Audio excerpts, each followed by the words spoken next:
मंगलवार व्रत कथा। एक समय की बात है, एक ब्राह्मण दंपत्ति की कोई संतान नहीं थी, जिस कारण वह बेहद दुखी थे।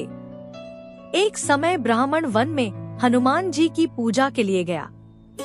वहां उसने पूजा के साथ महावीर जी से एक पुत्र की कामना की। घर पर उसकी स्त्री भी पुत्र की प्राप्ति के लिए मंगलवार का व्रत करती थी।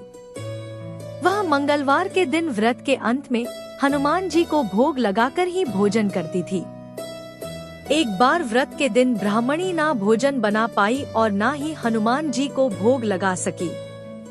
उसने प्रण किया कि वह अगले मंगलवार को हनुमान जी को भोग लगाकर ही भोजन करेगी।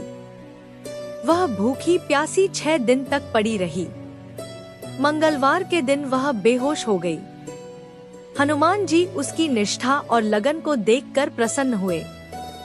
उन्होंने आशीर्वाद स्वरूप ब्राह्मणी को एक पुत्र दिया और कहा कि यह तुम्हारी बहुत सेवा करेगा। बालक को पाकर ब्राह्मणी अति प्रसन्न हुई। उसने बालक का नाम मंगल रखा।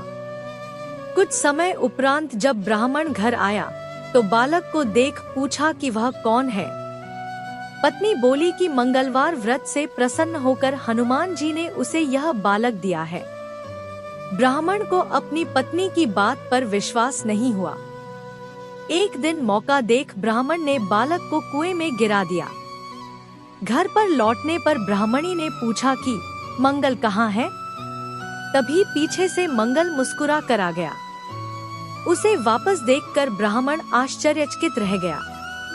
रात को हनुमान जी ने उसे सपने में दर्शन दिए और बताया कि यह पुत्र उसे उन्होंने ही दिया है। ब्राह्मण सत्य जानकर बहुत खुश हुआ। इसके बाद ब्राह्मण दंपत्ति प्रत्येक मंगलवार को व्रत रखने लगे। जो मनुष्य मंगलवार व्रत कथा को पढ़ता या सुनता है और नियम से व्रत रखता है, उसे हनुमान जी की कृपा से सब कष्ट दूर होकर सर्व सुख प्राप्त होता है और हनुमान जी की दया के पात्र बनते हैं।